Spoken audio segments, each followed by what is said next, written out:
65 range where I'm at, that kind of Generation X range, you're 29% of the voters. And then under 30, if you look 21 to 29, age 29, about 8%, 2% for the 18 to 20 range. So under 30 makes up about 11% of the voters in the county. But I think that this reflects, as I said, the reality if you look around at the demographics in our county. So how many people what percentage of people are registered to vote that could be registered to vote in Sarasota County?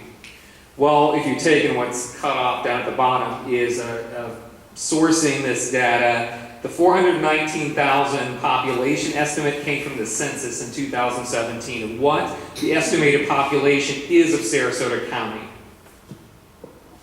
85.6% of that population, the census suggests, is 18 years of age or older. So that's 358,000 people that are 18 years of age or older. We have 321,000 registered voters as of January 1st, which showing that 89% of the eligible voters based on voting age, not taking in other factors like felons and things, and we'll talk about Amendment 4 a little bit later, not taking that into account, just strictly age, about 89% right now.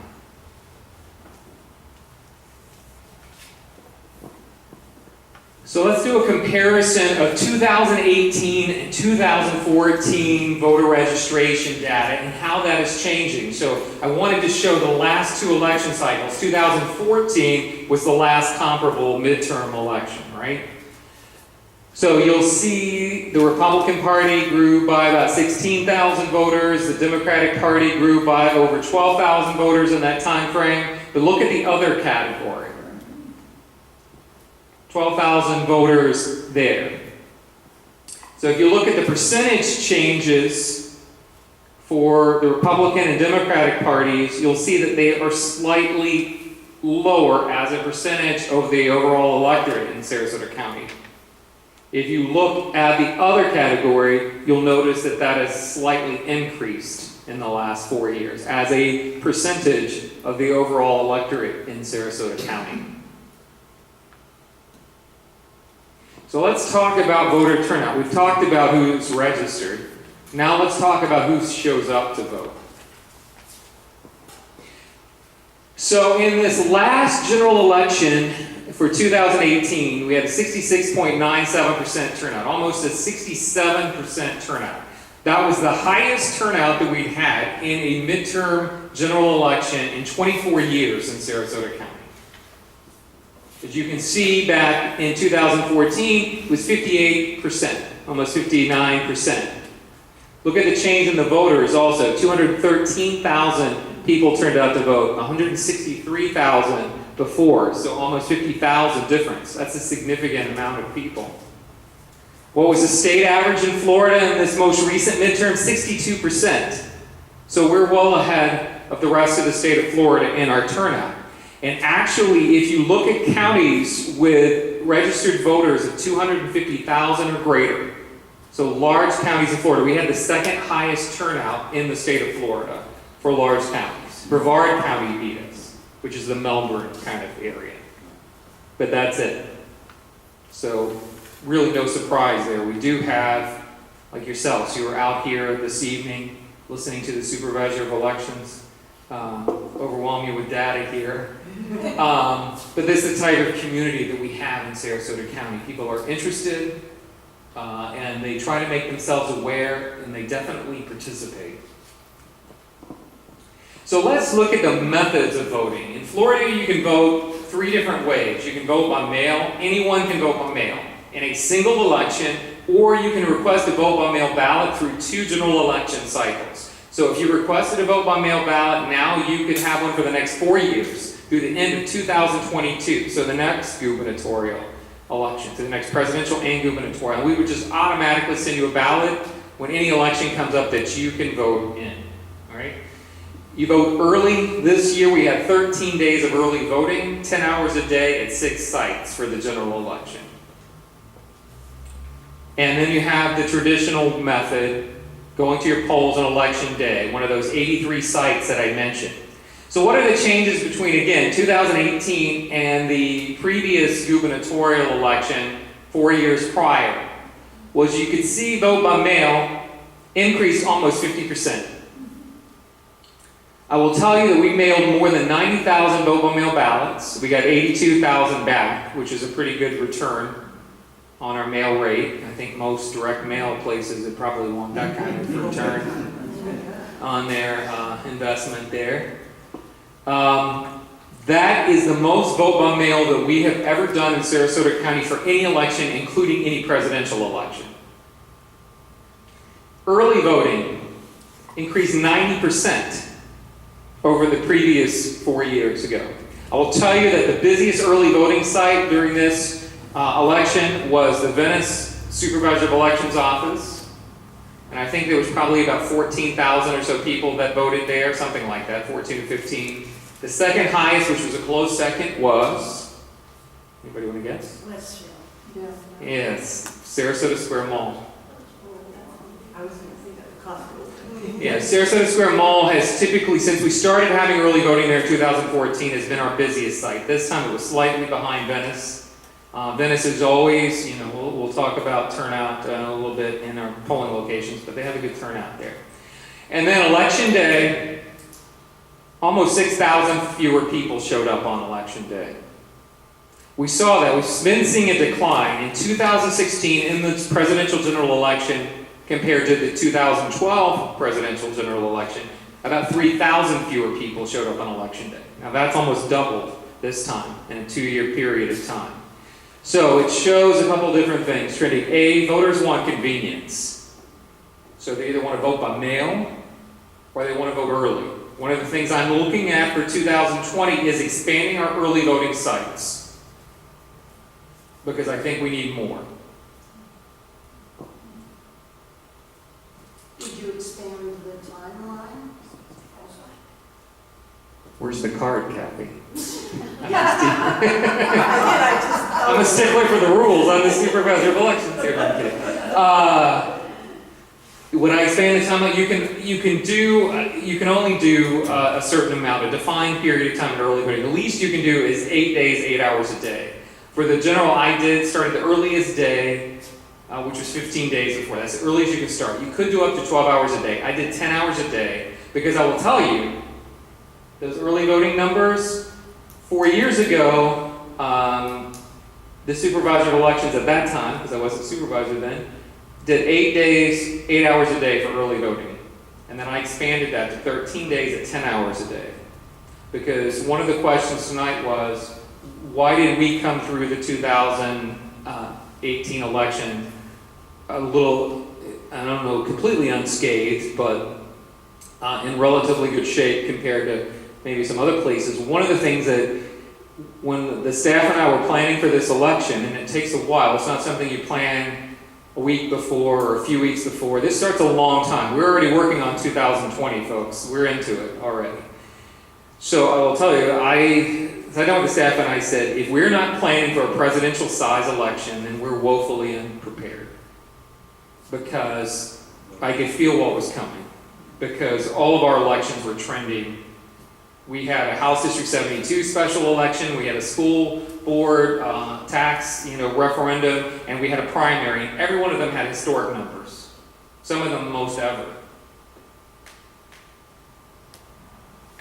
So what were the top precincts by voter turnout? Well, Waterford Sports Club, precinct 301. Woohoo, shout out to Venice, right? No surprise there, almost an 84% voter turnout. Venetian River Club, New Life Church, Bird Key Yacht Club, yeah, and Longboat Key were the two from North County. 7 of these are South County precincts. 7 out of 10.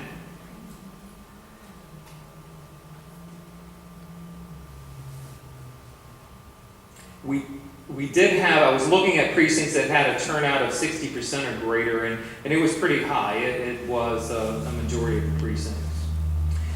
So what was voter turnout by political party? Well, the Democratic Party was about 70%, the Republican Party was about 72%, and the other category, the no party and other, was about 53%.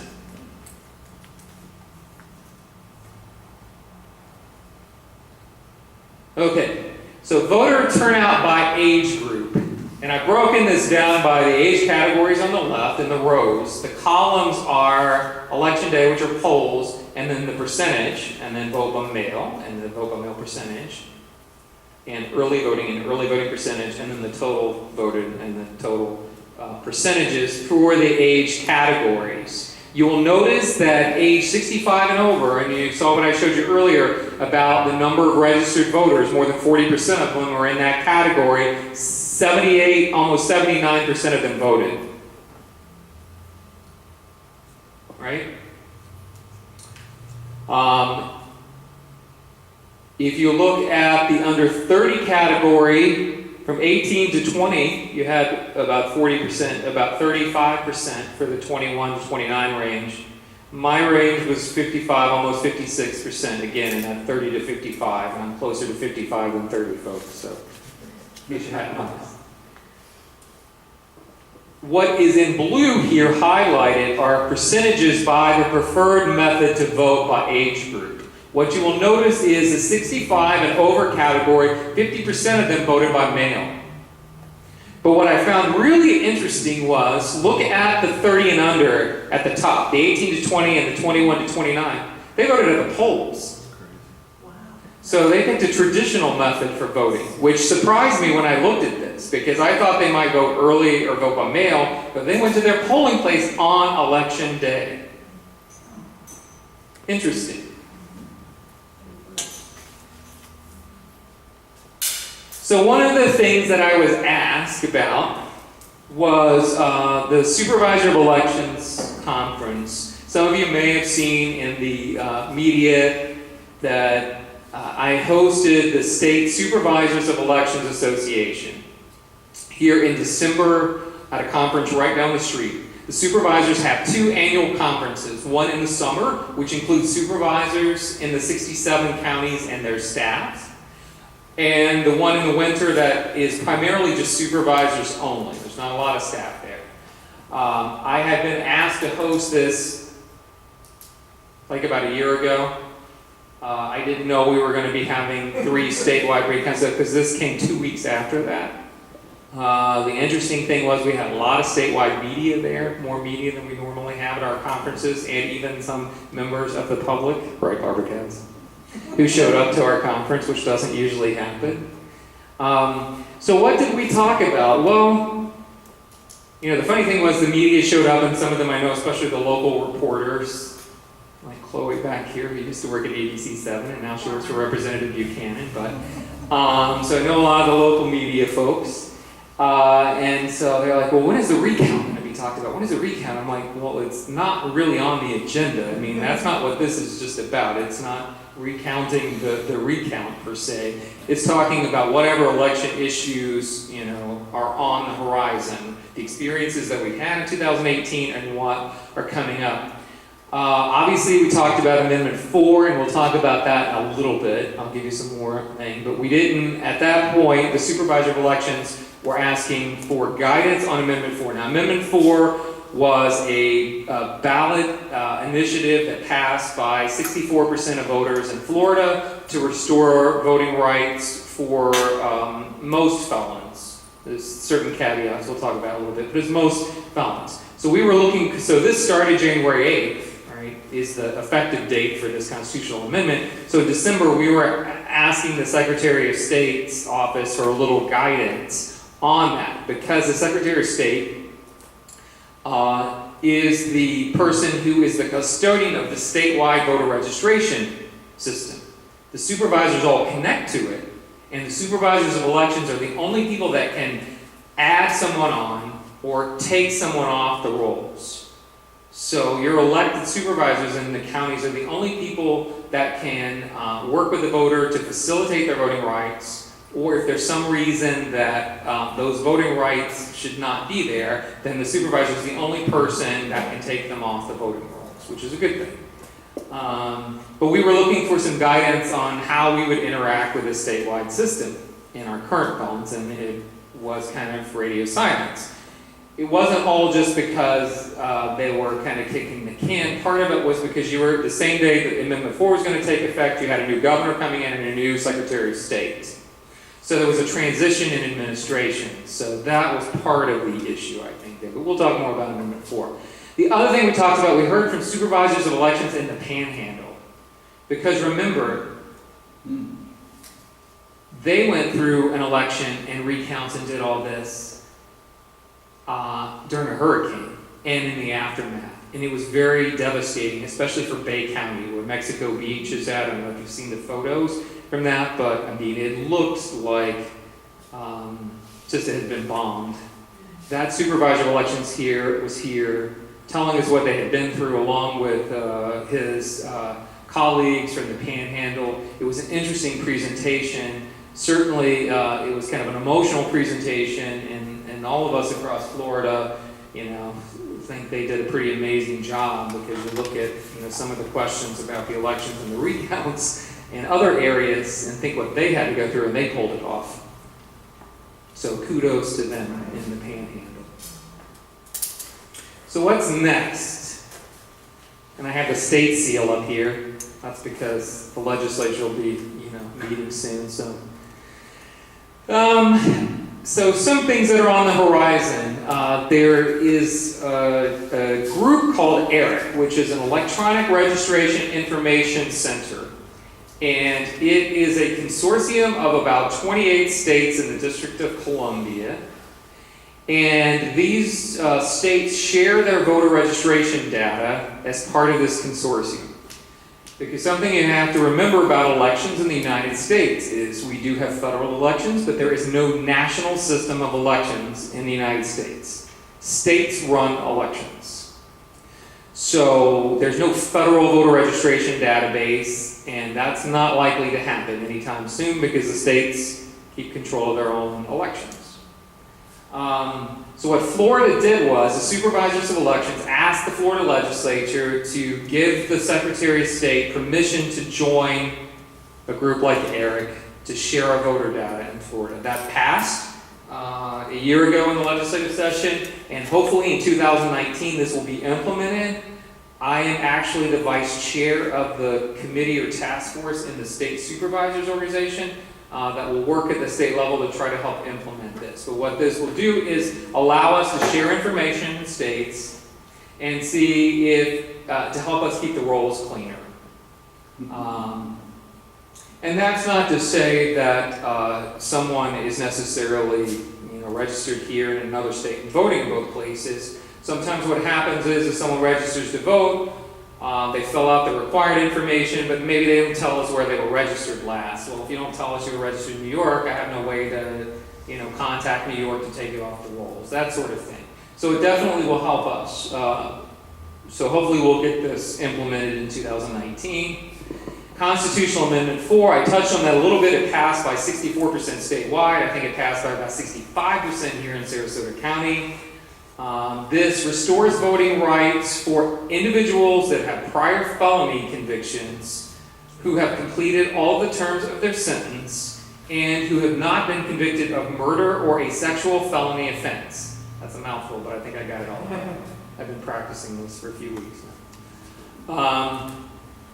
So that took effect January 8th. So on the morning of January 8th, we started registering voters under Amendment 4, because what I did after the beginning of the year is I put out a statement around January 3rd or 4th that said that as supervisor of elections, I'm a sworn constitutional officer. I take an oath to uphold the Constitution, and regardless of what the state of Florida decides to do on this issue, that I am implementing Amendment 4 here in Sarasota County, and that we're open for business come 8 a.m. on Thursday morning, and for people to come in and register. Well, they took me up on it. We had a press conference outside of our office. We had media, not just local media, but we had HBO there. We had NBC National News in our lobby. It was very busy. The first voter that I registered that morning, because I registered the first probably, I don't know, 8 or 9 people myself, because I thought that as supervisor of elections, I wanted to, extend that courtesy to them. I thought it would give it, a little bit more attention to the issue if I did it myself. The first gentleman that I registered to vote, his name is Alan, and he is a Vietnam veteran who was shot through the chest and has a Purple Heart. And he was the first person to come in to register to vote under this. We had several more. We had to find boxes of tissues for people. It was very emotional time for people. But we've started registering. I think we've registered more than 50 people under Amendment 4 now and growing. So, I was looking earlier at a news account of the Manatee legislative delegation and a meeting they had, and pretty much what the legislators said there was, in which, some of them have very important positions statewide, is that this is self-implementing. That the legislature may address some of the issues, I think, in terms of what completing the sentence means, or what a sexual felony offense means, but generally they've said that this is self-executing. So all of us as supervisors in Florida, to my understanding, were ready to go ahead and implement this when we did January 8th. And then the other thing is legislative changes. Who knows what's going to come in the aftermath of 2018. I'm sure we will see some legislation put forth that will be in response to the elections and the recount activity that occurred. But we'll have to wait and see what happens. The State Supervisors Association has a legislative platform that we put out. Some of the changes some of the things that we suggested had to do with some deadlines and things. But I think generally the sense was that most of the counties in Florida did a good job, and that be careful what you wish for on some of those. So less can be more at times. It just depends. If you want more information, we have a great website, Sarasota Votes, VOTES.com. A lot of great information. It's open 24/7. You can register to vote there. You can change your political party affiliation. You can update your address, your signature. There's a lot of great information on the site. I would encourage people to check it out if they haven't. Also, follow us on social media. We're on Facebook and Twitter. I have someone in my office that takes care of our official accounts. And then I also, on my personal ones, I don't use my personal accounts to show you what I had for dinner last night. I use my personal accounts to amplify the official accounts. So I share that information that's on our official accounts, engage in conversations with voters. We reached thousands of people through social media in the last election cycle. I answered a lot of questions myself. Through comments or messages from individuals. So we'll continue to be engaged that way, because a lot of people get their information from social media now. And with that, I'll take questions, and hopefully I covered most of what Kathy told me she wanted me to cover. So. Are there questions? All right, I'm gonna take the liberty of skipping the card. Okay, now I'm on. Of skipping the card and ask. I have all kinds of questions, but I'll just ask one since there are others. Do you, as supervisor of elections, have a preference for the voting method? Vote by mail, early voting, or at the polls?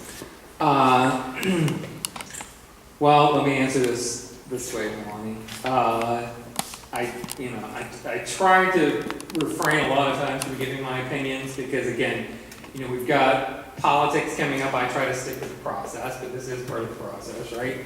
Whatever is convenient for the voters. I think Florida has a good system to offer 3 ways to vote. When I started in this business, I started in elections in 1994, and I can tell you went to your polls to vote on election day, or you had to have an excuse to vote by absentee. There was no such thing as early voting, and there was no such thing as vote by mail in the current sense. So whatever works for the voters. There has been some discussion in Florida, and it's not, I doubt it's going to get anywhere in the legislature, at least in this session, about having vote centers, which would be you would do vote by mail, and then you would do early voting through election day at a number of sites throughout your county, and you could just pick and choose whichever site that you go to for vote centers and do away with the polling locations.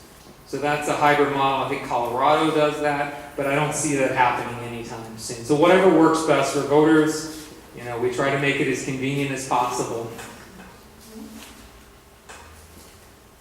All right, so I have a question that's been submitted. I turned my mic off again, If sorry. it's a tough question, I'm going to let Kathy answer. Are there any rules that control the type of machinery that is used across the states? Yes.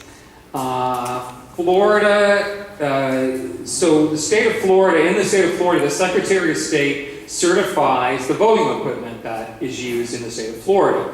Every state's different. There is a federal certification process, but the state of Florida does not take part in that federal certification process. Florida has its own certification process through the Department of State. It does its own kind of rigorous testing on this equipment, and at this point there are only 2 vendors that can be used in the state of Florida, ES&S, Election Systems and Software, or Dominion Voting Systems, and both of those are paper ballot based systems, the fill in the oval type systems. That's all that can be used in Florida. Good question. Thank you. Okay. Could you please talk about any special processes necessary for mail-in ballots?